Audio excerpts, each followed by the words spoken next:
전현희 민주당 최고위원과 전국 현안 짚어보겠습니다. 안녕하십니까, 의원님? 안녕하세요. 반갑습니다. 네, 의원님 오랜만에 뵙는 것 같습니다. 네. 바쁘시지 않습니까, 요즘? 네. 네. 엄청 바쁩니다. 국회의원 이렇게 국민권익위원장 할 때도 있었는데 언제가 더 바쁩니까? 더 힘듭니까? 국회의원이 더 힘든 것 그렇죠. 같습니다. 이렇게 국회의원 하시다가 권익위원장 하시다 다시 국회의원 하시는데 네. 국회의원이 더 힘드시군요. 네. 알겠습니다. 지역구도 보셔야 되고 또 국회 가셔가지고 처리도 하셔야 되고 또 지금 최고위원도 하셔야 되니까 바쁘신 걸로 알고 있습니다. 어제도 사실 국회에 많은 눈들이 갔었는데 이재명 대통령 첫 시정 연설인데 사실은 22일 만에 취임 22일 만에 이렇게 시정 연설을 한 거거든요. 아주 눈에 띄었고요. 어제 현장에 계셨잖아요. 네. 어떻게 들으셨습니까? 일단 이재명 대통령 너무 강행군 하신다 이런 생각이 들고요. 1년 된 것 같아요. 제 마음만 그런가요? 22일 됐는데 23일 됐는데 뭐 1년 넘은 것 같아요 지금. 네, 거의 뭐 20일 사이에 예.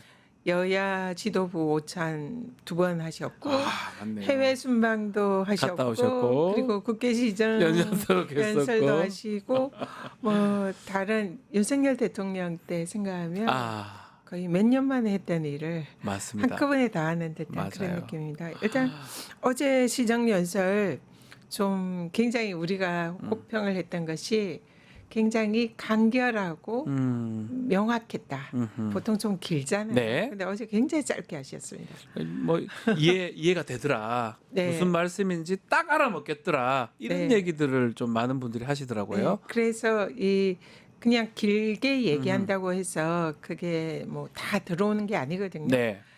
이재명 대표께서도 대표 시절에 늘 강조했던 게 길게 말고 짤막하게 네. 그러면서 좀 임팩트 있게 이렇게 발언을 했으면 좋겠다 이런 말씀 많이 하시는데 그게 네. 딱 부합하는 실용주의적인 면모가 돋보인 그런 방식에 있어서도 그런 연설이었고 내용의 경우에도 지금 왜 이 시기에 추경이 필요한지 아하. 그 이유에 대해서 조목조목 들면서 그런 설명을 하셔서 많은 분들이 추경이 필요하구나 이런 생각을 했을 거다 생각이 들고요. 그래서 여러 가지 방식 그리고 또 그 내용에 있어서도 매우 뛰어난 연설이었다. 그리고 중요한 것은 제가 아주 인상 깊게 본 것은 정부가 해야 할 일을 예. 그 연설에서 얘기를 하셨어요. 이런 상황에서 정부가 재정 투입을 하지 않는 것은 국가가 해야 할 일을 제대로 하지 않는 거다. 그래서 지금 이 시기에 꼭 필요한 것은 재정의 역할 이 부분을 강조를 하셨는데 굉장히 저는 그 부분이 눈길을 끌었습니다. 이게 뭐 쫙 길진 않았습니다. 말씀처럼 짧았는데 앞에는 지금 현안 얘기를 하고 좀 뒷부분은 추경에서 돈을 어떻게 쓰겠다. 그 얘기를 아주 이해하기 좋게, 이해하기 쉽게 이렇게 설명을 하셨는데 야당 관련해서 자극적인 단어는 안 쓴 것 같아요. 뭐 이제 균등, 기득권 그냥 그런 정도 특혜 없는 그러다 보니까 야당 의원들이 막 야유하거나 이런 모습은 아니었어요. 그리고 끝날 때 가면서 악수하는 모습도 있더라고요. 네. 어떻게 봐야 됩니까? 어떻게 또 보셨습니까?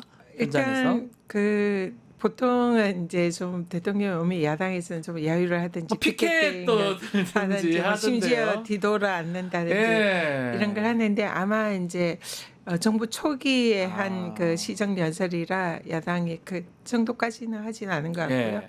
어쨌든 야유가 없이 조용히 물론 이제 박수는 없었습니다. 박수는 없더라고요. 그럼에도 불구하고 어쨌든 야당의 입장에서는 상당히 성의를 보였다. 그런 생각하고 좀 너무 조용하니까 대통령께서 연설 도중에 야당 쪽에서 좀 반응이 없으시네요. 이런 농담 쪽으로 그런 이제 말씀을 언급이 있었지만 네. 어쨌든 연설 자체는 아주 잘 끝났다 생각하고 물론 이제 여당에서는 한 12번에 걸쳐서 네. 이 박수를 쳤고요. 그리고 들어오실 때는 여당 쪽으로 쭉 중앙을 통과하셔서 민주당 쪽의 네, 네. 의원님들하고 악수를 하고 대화도 나누셨어요. 이제 입장을 하셨고 예. 연설이 끝난 이후에는 일부러 이제 국힘 글로 가셨군요. 쪽으로 가셔서 거기에서 이제 일일이 악수를 하셨는데 조금 눈여겨볼 점은 보통은 자리에 앉아 있는데 네. 다 기립을 기립은 하셨어요. 했더라고요. 네. 그래서 박수는 치지 않았지만 기립을 한 점에 있어서는 저는 높이 평가하고요. 아하. 그리고 대통령께서도 정말 우리 여당을 통과할 때랑 달리 90도에 가까운 고개를 숙이고 인사를 하면서 존중의 그런 이제 표현을 하셨고요. 네. 그리고 뭐 야당도 거기에 어느 정도 호응을 해줬다 이렇게 생각합니다. 악수도 하고. 이게 비교하면 좀 그런데 또 윤석열하고 비교하지 않을 수가 없는 게 시정연설 국무총리 보내기도 했었고 그리고 시정연설 하면서도 좀 지금 분위기와는 다른 것 같아요. 이재명 대통령의 어쩌면 소통 행보로 해야 되나요? 그 연설하는 과정에서도 사실은 없는 얘기잖아요. 그 대본에 없는 거를 이제 국민의힘 의원님들 이렇게 얘기했고 또 그 자리로 가서 악수하고 또 대화 나누는 모습. 이 소통 행보는 어떻게 보십니까?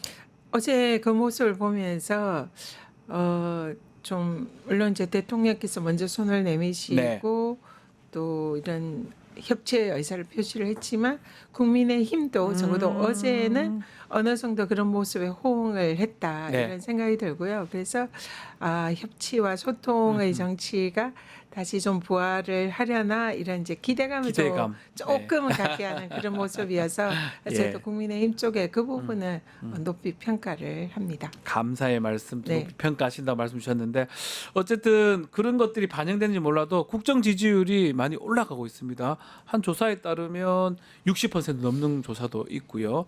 취임 직후하고 비교해 보면 상당히 높이 올라갔거든요. 네. 요인은 뭐라고 봐야 됩니까? 여론 조사들마다 좀 네. 들쭉날쭉하기는 네. 하지만 어쨌든 이 대선 때랑 취임 직후랑 그런 이제 지표에 비교해서는 굉장히 많이 높이 상승을 했고 네. 심지어 뭐 어떤 조사의 경우에는 70%를 있어요. 넘는 그런 조사도 이런 있어요. 지지율도 예. 있더라고요. 그래서 이재명 대통령에 대한 국민들의 기대가 여야 지지하는 그런 세력들을 불문하고 네. 많은 국민들이 기대를 하고 계신다. 이런 생각이 들었고요.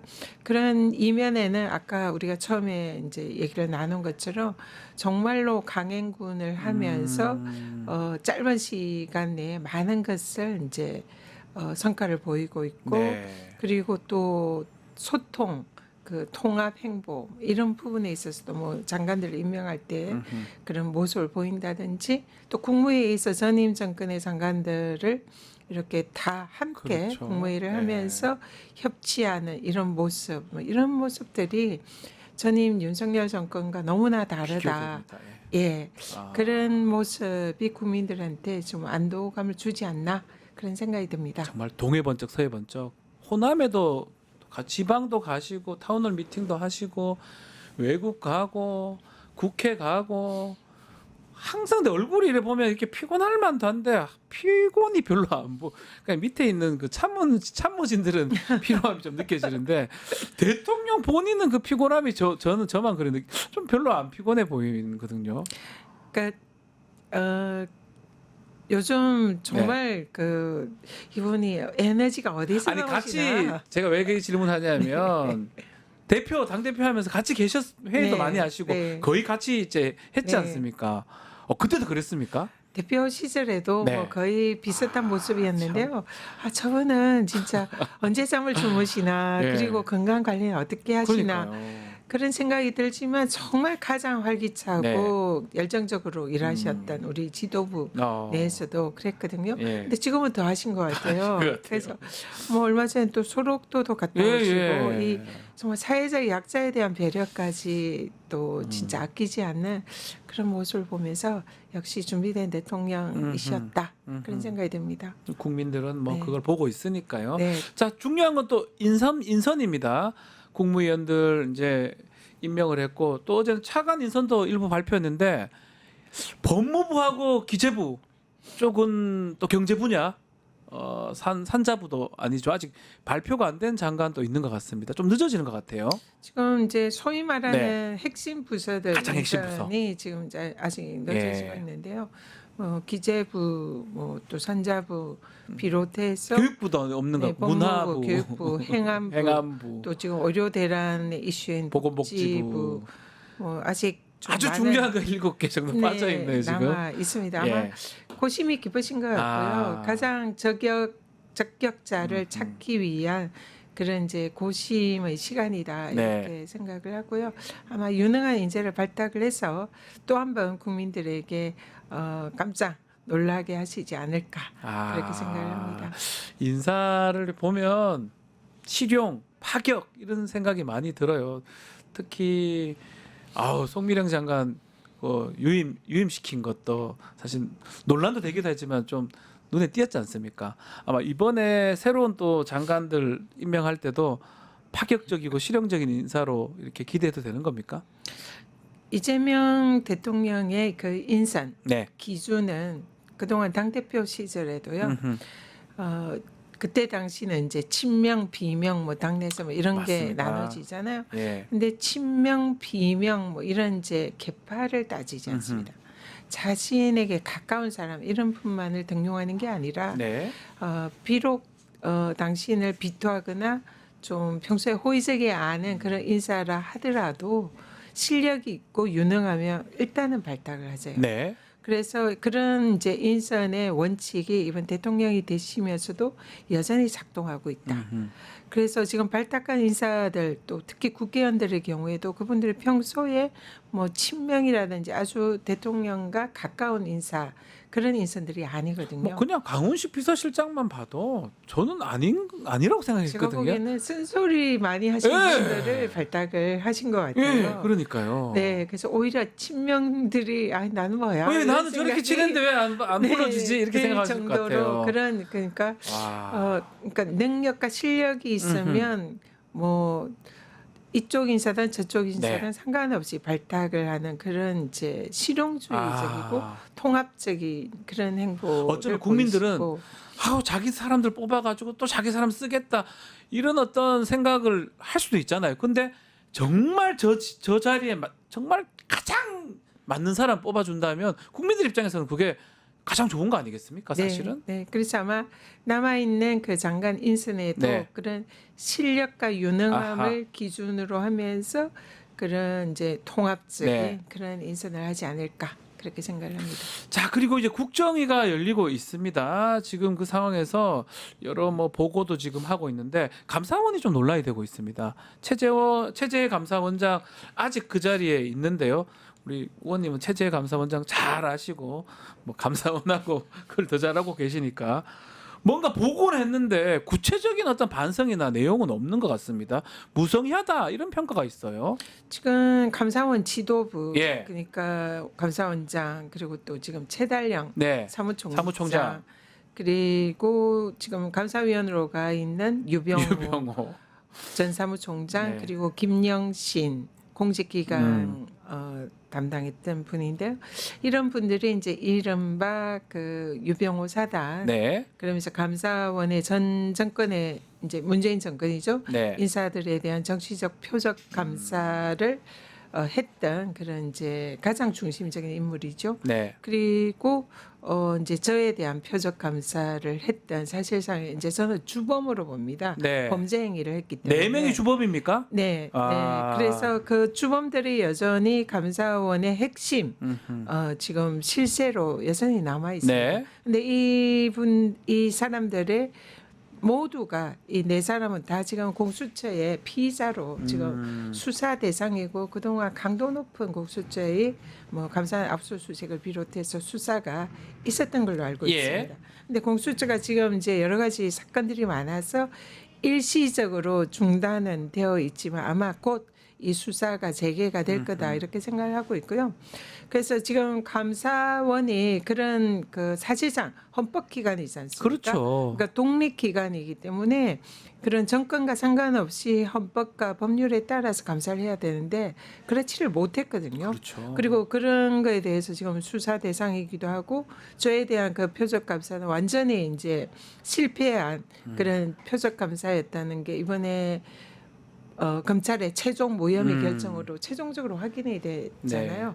그러면 이런 부분에 대해서 책임지고 적어도 반성하고 국민들에게 사과하는 모습을 보여야 마땅한데 지금 국정기획위에서도 와서 전혀 반성 없는 모습. 그러니까요. 그리고 자신들의 행위에 대해서 오히려 아무런 문제가 없다는 그런 음흠. 후한무치한 모습을 보이는 것은 이거는 매우 심각한 문제다. 그렇게 생각하고 어제 그런 보도가 있었습니다. 감사원의 그 실무자 협의회 직원들 130여 명이 그 방금 얘기한 그 이제 지도부들 사퇴하라. 사퇴하라. 이런 목소리가 나왔어요.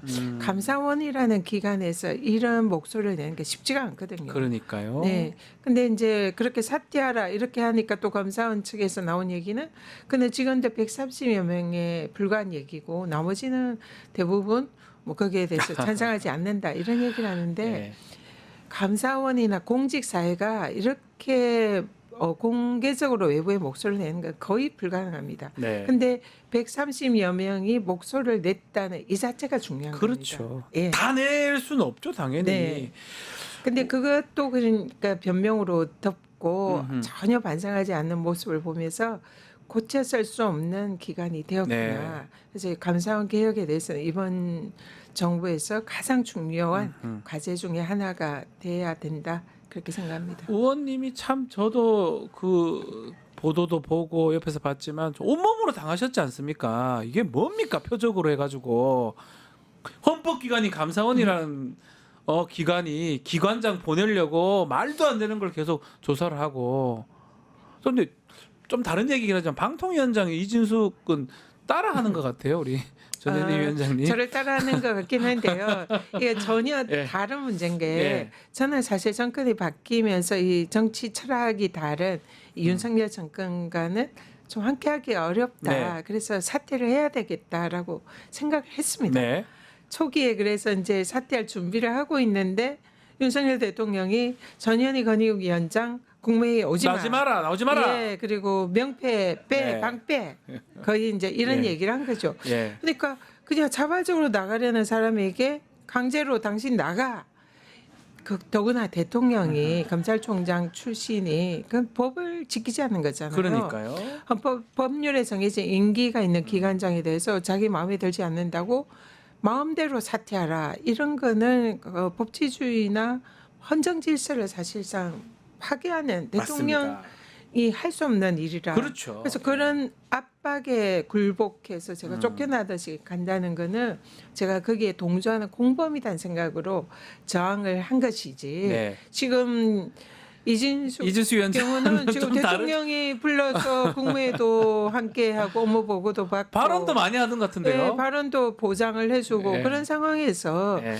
저의 상황이랑 비교해서 그냥 무조건 나는 자리 지킬 거야. 이거는 정말 앞뒤가 맞지 않는 어불상설이죠. 분명히 네. 차이가 있는 것 같습니다. 특검 얘기도 좀 해보겠습니다. 자, 내란 특검이 시간을 정했어요. 내일 9시로 정해서 나와라. 출석하라 윤석열 하니까 10시에 해달라 뭐 하고 등등 지하 출입 주차장 출입해달라 이거 안 해주면 못 간다. 윤석열의 이 행태는 우리가 어떻게 봐야 됩니까? 정말 반성 없는 뻔뻔한 그러니까요. 사람이다. 진짜 후한무치하다. 네. 그런 생각이 듭니다. 지금 자신이 범한 범죄가 내란죄가 우리 변호사 아시지만 형법상의 가장 중대 그렇죠. 범죄 아닙니까? 그런 중대한 범죄를 저질렀던 그것도 내란 수괴 혐의자잖아요. 그러면 국민들한테 사과부터 하고 반성부터 해야 되는데 그런 거 없이 자신의 권리만 찾고 네. 있는 거죠. 그것도 권리 보통 권리가 아니라 나한테 특권을 다오 이렇게 하고 있는 거 아닙니까? 지난 이 그동안 역대 대통령 중에 이 비공개로 뭐 지하 주차장 들어오면서 이런 조사를 받은 대통령이 있었나? 없습니다. 없었잖아요. 예, 없었어요. 더구나 그 전두환 그 정말 우리 역사상의 가장 중대 범죄자 중에 한 명인 그런 전두환도 네. 제 기억에는 공개적으로 수사를 맞습니다. 받은 걸로 기억하거든요. 그렇죠. 근데 지금 자기가 뭘 잘했다고 지금 나한테 이런 특권을 달라 이렇게 우기고 있는지 정말 분노가 치밀어 오르고요. 그렇지만 출석은 하겠다는 거 아닙니까? 네. 출석은 원래는 출석할 생각이 없었을 거예요, 그죠? 근데 특검이 체포영장을 청구를 하고 이렇게 사실상 압박을 하다 보니 이제 체포당하기 싫으니까 나 출석할 거야. 출석은 하겠다. 이런 네. 식으로 얘기를 하니까 이제 출석하라 이러니까 출석 못하겠다 하지는 못하는 거 아닙니까? 네. 그래서 특검이 정말 신의 한 수였다. 체포영장 청구한 것이 그런 생각이 들고요. 어쨌든 토요일 날 출석을 할 거고 특검 쪽에서는 비공개 지하 주차장 출입은 없다. 특혜는 없다. 특혜는 없다. 이렇게 얘기하고 만약에 그게 응하지 않으면 이제 불출석으로 간주를 하고 거기에 따른 절차를 하겠다. 그러니까 아마 체포영장이나 이런 수순을 밟겠다. 네. 이런 이제 언질인 것 같은데요. 아마 무서워서 올 것이다. 공개적으로 네. 올 것이다. 출석을 할 걸로 생각합니다. 아니 저는 이게 비공개 이거 좀 제가 좀 말이 안 되는 게 중앙지법에 지금 다 가잖아요. 포털에 답변 안 하면 안 하잖아. 한마디도 안 하거든요. 기자들 이렇게 왔을 때 그냥 무시하고 가고 괜히 뭐 지지자들한테 뭐 이런 거 하고 그런 상황에서 무슨 비공개 지하 주차장으로 오게 해달라 하는 게 이해가 잘 안 돼요. 떼석이죠. 그렇죠? 네. 사실은 와서도 기자들하고 답변도 안 하고 아무런 얘기도 안 하면서 중앙지법에 계속 그런 식으로 왔다 갔다 지금 하고 있거든요. 누구도 눈여겨보지 않습니다. 근데 뭐 특검 거기는 왜 비공개로 간다고 하는지 납득도 안 되고 시간도 왜 9시 10시 이것도 좀 이해가 안 되거든요. 1시간 더 자려고 하는가 싶기도 하고. 조은색 특검에게 좀 약간의 일종의 기싸움. 그렇죠. 기싸움으로 보이죠. 예, 순순히 응하지 않겠다 이렇게 하는데 조은석 특검의 경우에도 마찬가지인 것 같습니다. 쉽사리 네. 이 특권이나 이런 것을 허용하지 않고 일반인들처럼 똑같이 수사하겠다. 이런 거를 이제 지금 보여주는 것 같은데요. 조은석 특검의 경우에 윤석열과 또 상당히 악연이 있지 않습니까? 조은석 특검을 또 우리 의원님 잘 아실 것 같아요. 또 감사원에서 그 고통을 또 겪었던 또 사람 아니겠습니까? 감사원 이제 사건에서 네. 주심이었죠. 그러니까요. 그러니까 일종의 주심 판사였습니다. 예. 검사는 감사원 사무처 유병호가 이제 예. 공소를 제기했고 그걸 판결을 한 분이 네. 이제 사실상 조은석 조은석 지금 특검 예, 주심이었는데 이분이 원래 저랑 전혀 모르는 사람. 당연히요. 예. 일면식도 모르시죠. 없는 분인데 예. 그러니까 뭐 저에게 뭐 호의가 있었거나 뭐 도와주고 싶은 마음으로 그런 결정을 한 게 아니고요. 네. 정말 법과 원칙에 따라서 이 감사원 사무처는 정말로 불법적이고 틀렸다 이런 걸 조목조목 지적을 하고 심지어 사무처가 숨기려고 했던 그런 증거들까지 찾아내서 네. 이 사실상 그 이제 무혐의 결정을 저한테 내린 거거든요. 제가 그때 보면서 이분이 정말 대단하구나.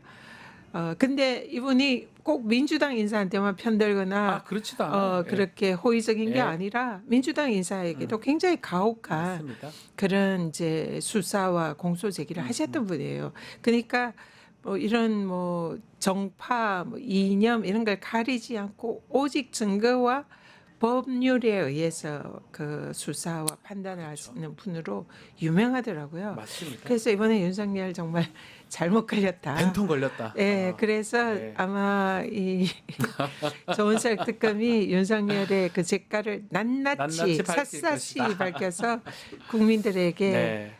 이렇게 보여줄 것 같은 그런 기대감이 있습니다. 김건희 얘기도 좀 해보겠습니다. 입원이 좀 길어지고 있어요. 우울증이라는데 이게 입원을 10일 이상 지금 하고 있고 지금 소환 부분 김건희 특검, 최상병 특검 두 개 특검이 지금 특히 최상병 특검에서 이명헌 특검이 소환을 할 수 있고 안 되면 체포영장 내겠다.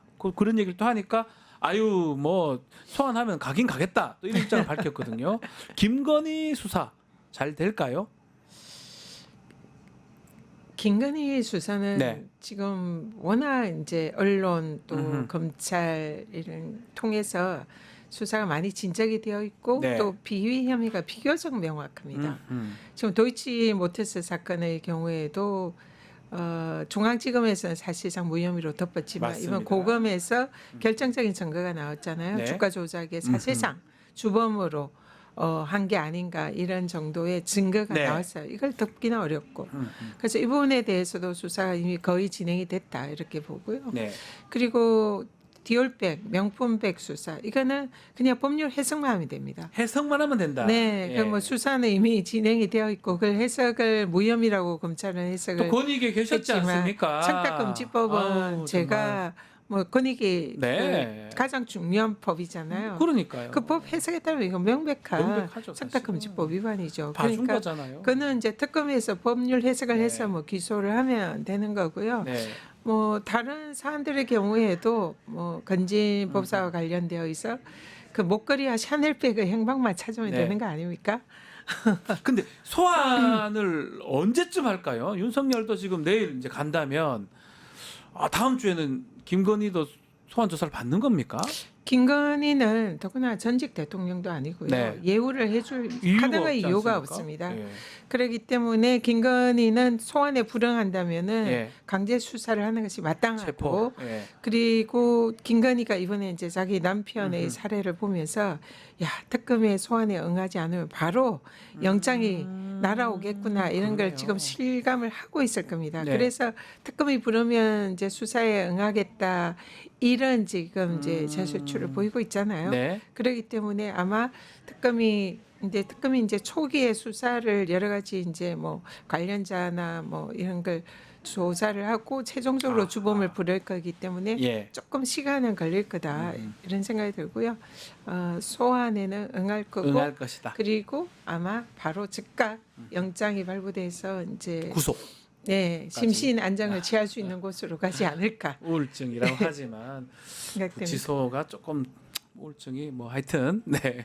아니 이렇게 수사를 전방위적으로 자기를 향해서 오는데 우울하지 않을 사람이 어디에 없죠. 있겠습니까? 지소 가는 사람이 다 우울해요. 대부분. 그걸로 이 아산병원이라는 이 상급 병원에 네. 바로 일반인들을 또 가기 힘든 병원에 음흠. 10일 이상 즉각적으로 입원을 한다. 이것도 상당히 납득이 좀 특혜라고 어렵네요. 보여지죠. 네. 자, 정치권 얘기 좀 해보면 국회 얘기입니다. 지금 상임위 배분 관련해서도 문제가 좀 되고 있습니다. 특히 법사위하고 예결위가 지금 문제인데 이게 뭐 후보자들을 냈어요. 위원장 민주당에서 냈는데 국민의힘에서는 법사위 무조건 달라라고 하면서 이게 오늘 국회의장이 이걸 안 올리면 제대로 또 해결이 안 될 수도 있을 것 같기도 하고요. 어떻게 진행이 되는 겁니다, 앞으로? 일단 국힘이 너무 네. 염치가 없습니다. 네. 1년 전에 저희들이 국힘과 민주당이 협상을 통해 가지고 네. 양당이 합의를 해서 상임위원장 선출을 했습니다. 맞습니다. 근데 이 상임위원장의 임기는 기본적으로 2년이에요. 예. 그렇기 때문에 2년 동안은 여야가 이 상임위원장을 배분을 해서 이 효력이 유지를 한다라는 게 합의가 된 겁니다. 네. 근데 그 중간에 지금 사정이 변경이 돼 가지고 민주당 내의 사정으로 이제 일부가 뭐 이제 다른 자리로 뭐 가면서 정청래 지금 예. 위원장이 후보로 나가면서 그만둔 네, 거잖아요. 공석이 법사위원장. 된 거잖아요. 예. 그러면은 이거는 민주당 내부의 사정인 거죠. 국힘이 여기에 관여할 여지가 그 없습니다. 상식적으로 2년 하면 1년 남았으니까 하면 되는데 네. 그걸 왜 이렇게 그러니까 이거는 반발하나요? 당연히 민주당 몫인 아. 거죠. 그러니까 국힘이 지금 여기에 대해서 그걸 우리한테 달라 이런 거는 민주당 내에 뭐 당직이나 이런 이제 어떤 국회직에 그거 우리한테 줘라는 것을 아무런 양해도 구하지 네. 않고 뻔뻔하게 요구하는 거거든요. 예. 그러니까 이거는 민주당 몫이고 아직 1년간의 임기가 남아 있는 것이기 때문에 민주당 내에 인사를 뽑는 것은 아무런 문제가 없습니다. 네. 근데 그걸 왜 그 아무런 그 사정 변경도 없고 여야의 합의도 없이 국힘이 그걸 내놔라 주장을 하는 거는 이거는 상도에 어긋나는 거고요. 그럼에도 국회의장 입장에서는 강행하기에는 또 부담이 있을 것 같거든요. 그래서 어제까지 예. 여야 어제 밤 늦게까지 여야 협의가 있었고요. 이제 본회의를 열어서 지금 이제 상임위원장을 그 최종 확정을 해야 되기 때문에 네. 저희들이 내부에 이제 명단을 정했지만 본회의에서 이제 결정이 돼야 결정 나야 됩니다. 되니까. 투표로. 예. 그래서 그걸 위해서 본회의가 열려야 되기 때문에 계속 어제 늦게까지 아하. 협상했는데 최종 결렬이 됐습니다. 결렬됐습니다. 예. 그러면 이거를 지금 상임위를 구성을 하고 특히 예결위 위원장을 지금 이제 확정을 지어야 추경도 할 추경을 거 지금 아니에요. 통과시킬 수가 있는 거거든요. 추경도 해야 되거든요. 지금- 예결위 통과하고 본회의 다시 해야 돼요. 그러면 네. 아직 시간이 꽤 많이 남았습니다. 국힘이 하는 거는 이거는 새 정부의 발목을 발목 잡는 잡기다. 거랑 똑같은 겁니다. 그래서 이 남의 당의 사실 우리 당의 일이에요. 네. 위원장, 상임위원장 이 문제. 그 남의 당의 일까지 끼어들어 가지고 그걸 매개로 새 정부를 또 발목을 잡는 이것은 정말 이 야당이 아무리 야당이지만 이건 도를 넘는 일이다. 그렇게 생각을 하고요. 그래서 정말로 여야 합의로 본회의를 하는 게 바람직하지만 네. 그게 안 된다면 우리 민주당만이라도 네. 지금 본회의를 열 수밖에 없는 아하. 그런 상황에까지 몰렸거든요. 그래서 국회의장께서 아마 이 부분을 잘 아실 거다 생각합니다. 결심을 할 수도 있다. 네, 예. 그래서 오늘 중으로 본회의가 열릴 가능성이 매우 높다. 오늘 열리면 네. 결정이 나는 겁니다. 네, 사실 네. 결정이 나면 다시 다음 예결이나 상임 이제 겹쳐서 추경은 다음 본회의 때 통과될 수 있겠죠. 네, 예결 통과되면 사실은 지금 네. 국회 의석상 민주당만으로도 충분히 다 되죠, 예, 사실은. 되거든요. 그럼에도 불구하고 야당을 배려하고 협치의 모습을 저희들이 계속 보이려는 것인데 국힘은 지금 좀 해도 너무하다 그런 생각이 듭니다. 뭐안 돼서 저렇게 계속 개혁 막으려고 저런 건 아니냐. 국민들은 그런 생각도 하는 것 같아요. 저렇게 법사위원장 잡고 있으면 지난번에 봤지 않습니까? 김도우 위원장이었나요? 아무것도 통과된 게 하나도 없어요. 국정 이제 이재명 정부 1년 차인데 개혁할 거 해야 되는데 결국 그거 막으려고 하는 거 아니냐 이런 생각들을 하는 거거든요. 예, 맞습니다. 이게 지난 윤석열 정권 초를 이렇게 돌이켜 그러니까요. 생각하면 그때 지금 이제 한덕수 총리의 경우에도 저희들이 많은 흠에도 불구하고 해줬지 않? 인준을 해줬죠. 해줬죠. 우리가 그때 얼마든지 막을 수 있고 발목을 잡을 네. 수도 있었지만 정권 초기에 국무총리 인선과 그리고 내각 구성은 어쨌든 우리가 아무리 야당이지만 협조를 해줘야겠다. 그러니까요. 해서 협조를 해줬고요. 또 그때 생각해 보면 윤석열이 문재인 정권 때 야당이 그렇게 요구를 했잖아요. 이 추경이나 네. 국민재난지원금.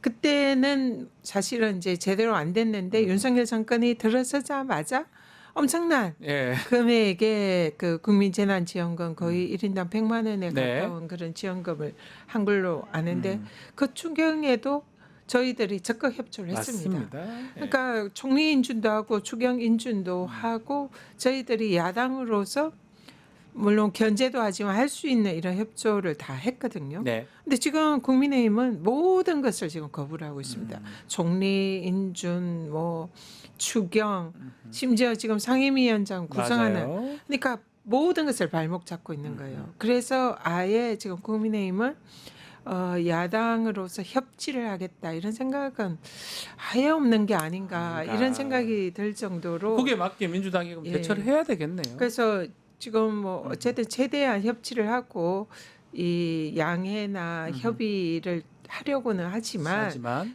그게 도를 넘고 넘으면? 이 사실상 전국을 이렇게 이제 헤쳐나갈 수 없을 정도로 이르른다면 뭐 할 수 없이 저희들이 할 수 그렇겠죠. 있는 그런 역할을 해야 되지 않나 생각합니다. 국민들이 보고 있습니다. 네. 예. 알겠습니다. 시간이 다 돼서 마무리를 좀 해야 될 것 같습니다.